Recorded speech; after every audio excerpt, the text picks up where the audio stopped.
In the world of football, few names carry the weight, the respect, and the controversy of Pep Guardiola. A coach, a philosopher, an obsessive perfectionist. A man who doesn't just play football, but bends it to his will.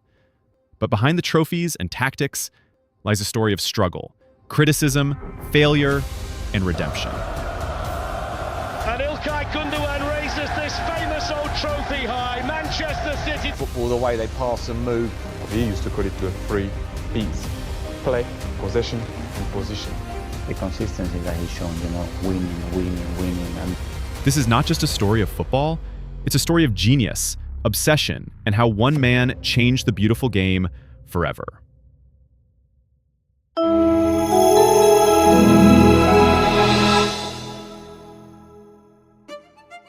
Josep Pep Guardiola was born on January 18, 1971, in the small Catalan town of Santpedor, Spain.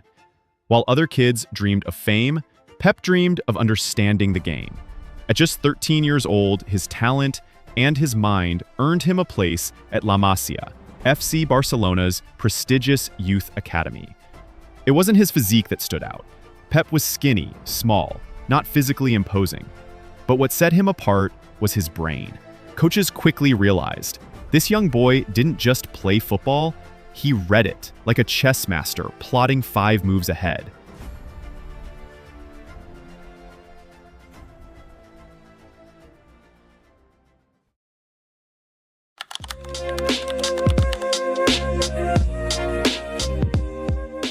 By the late 80s, Barcelona's dream team was taking shape under the legendary Johan Cruyff. Cruyff saw something special in young Pep, and in 1990, at just 19, he handed him his debut for the first team. Positioned as a deep-lying playmaker, Pep became the brain of Barcelona's midfield, dictating tempo, orchestrating movement, seeing passes others couldn't. With Pep at the heart, Barcelona lifted 6 La Liga titles, 2 Copa del Reys, and, most importantly, the club's first ever European Cup in 1992. But even then, it was clear Guardiola's destiny was not just to play, but to lead, to innovate, to manage.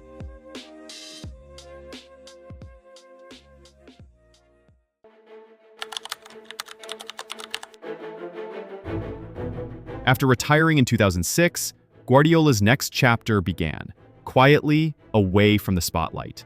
While others enjoyed retirement, Pep studied, obsessed. He devoured tactical books, studied the greats, and prepared for a future on the sidelines. In 2007, Barcelona gave him his first real chance as coach of Barcelona B. Within a year, he transformed the reserve side, introducing positional play, possession-based football, and a winning mentality. The results? Impossible to ignore. And so, in 2008, with Barcelona struggling, the board made a bold decision. They promoted a rookie coach with no top-flight experience to lead one of football's biggest clubs.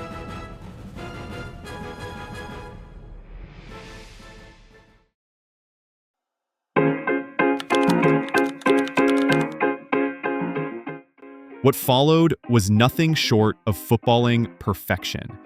In his very first season, Pep Guardiola led Barcelona to an unprecedented treble: La Liga, Copa del Rey, and the UEFA Champions League. The world was mesmerized by tikitaka, short, sharp passing, constant movement, suffocating possession. But make no mistake, this wasn't just beautiful, it was lethal. You pronounce it properly. Tikitaka, that's something like this. So he puts the ball but as quick as possible and these sort of things. But it's when we started in Barcelona to do positioning play. To pass the 15 meters is more risky to lose the ball than pass the 5 meters. And when you lose the ball, passes the 5 meters, your transition is always shorter and Easy to get the ball back. Easy to go back. When you are in that distance and you lose the ball, that gap is so big, you cannot control it. When you are here, always you can pass the ball. When you lose the ball, always you are immediately, you can make the transition. Between 2008 and 2012, Guardiola's Barcelona dominated world football, winning 14 trophies, including 3 La Liga titles, 2 Champions League trophies, 2 FIFA Club World Cups, and the historic sextuple in 2009, winning every competition they entered. But Pep's greatness wasn't just measured in silverware. It was in the evolution of football itself. Teams around the world scrambled to copy his style, but few could master it. His Barcelona wasn't just a team. It was a revolution.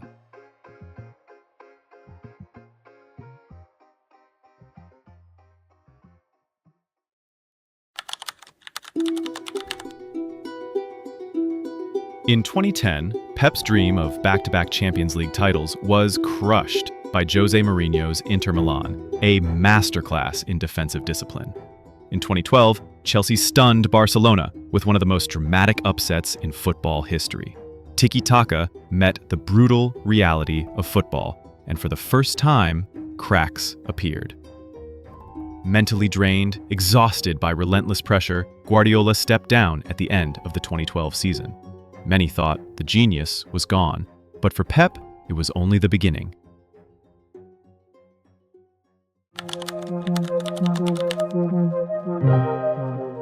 After a year in New York, Guardiola returned to football in 2013, this time to lead German giants Bayern Munich.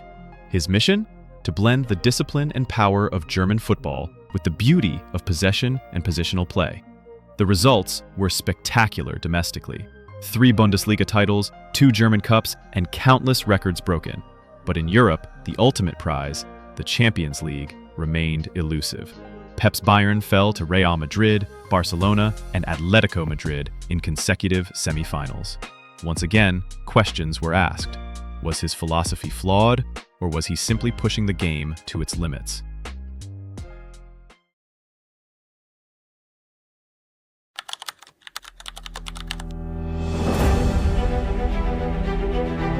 In 2016, Guardiola accepted perhaps his greatest challenge, the English Premier League.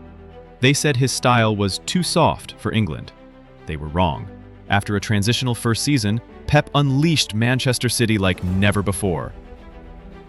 In 2017-18, City became the first team in Premier League history to reach 100 points, playing breathtaking, attacking football. Under his leadership, City won 6 Premier League titles, 2 FA Cups, 4 Carabao Cups, the club's first ever Champions League in 2023, the historic treble, matching Manchester United's legendary feat. His football didn't just survive in England, it conquered it.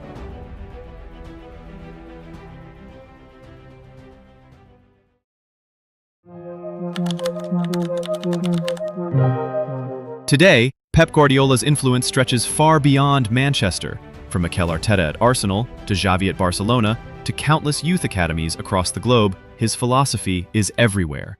And our strength point is attack quick, but before attack quick you have to pass more the ball, use the keeper more, turn them more. And before the last games, it just started right and finish with right. Start with left and finish with left. And to attack better, especially when a team like make high pressing, like happened in Bayern Munich and Arsenal, you have to move them a little bit more. Position over possession, intelligence over strength, creativity over chaos. Love him or hate him, Pep Guardiola has changed football, and at just 53 years old, the story isn't over yet. Obsession, perfection, innovation. Pep Guardiola has been called a genius, a control freak, a revolutionary, but one thing is certain, football will never be the same. If you believe in football history, if you love the beautiful game, hit subscribe, smash the like button, and tell us, is Pep the greatest manager of all time, or is the story still being written?